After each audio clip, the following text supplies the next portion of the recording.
I'm not a huge fan of the hidden camera genre of filmmaking. I used to watch Punk'd back in the day, but I typically find prank shows to be either mean-spirited or just generally unfunny. I think the only comedian who has really heightened the genre, more or less, is Sacha Baron Cohen. But at least Sacha Baron Cohen is a satirical comedian who provides, or allows his unsuspecting victims to provide, social commentary.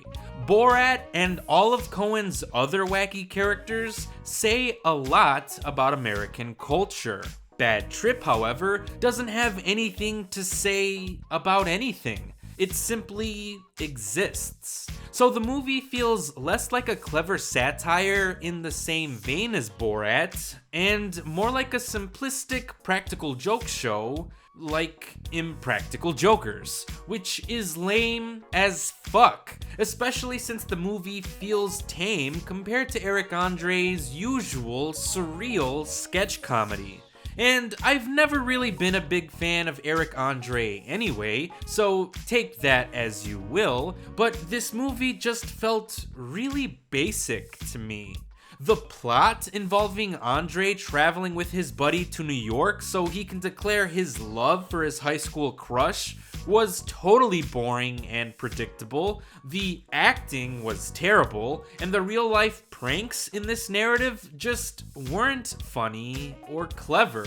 It actually felt like Andre and his crew were trying too hard to think of wild, gross out stunts. But we've all seen Jackass, right? So Rel Howery getting stuck in a porta potty just didn't faze me, especially when I've already seen Steve-O really getting launched in one. So the best thing about the movie is the reaction shots from unsuspecting passerbys. It is fun to see what real people would do during a crazy event. So watching people react to certain things can be funny and even surprisingly heartwarming at times, but it's not entirely different from watching ABC's What Would You Do, hosted by John Quinones. And even though I would say that I appreciate the brisk 84-minute runtime, you can cut out the entire plot of this film and still be left with the same pranks, which would have made for some fun YouTube videos that probably would have been easier to watch.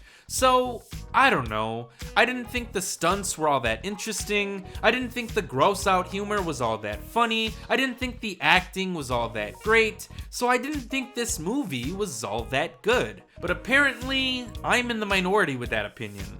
So, while I wouldn't recommend this film to anyone, I guess if you were with friends and they all wanted to watch it with you, and you guys just happened to have a couple of drinks, then maybe you guys might have a good time together, but that's about it. So, for all of these reasons, I would likely give Bad Trip 1.5 out of 5 stars. Thanks for watching.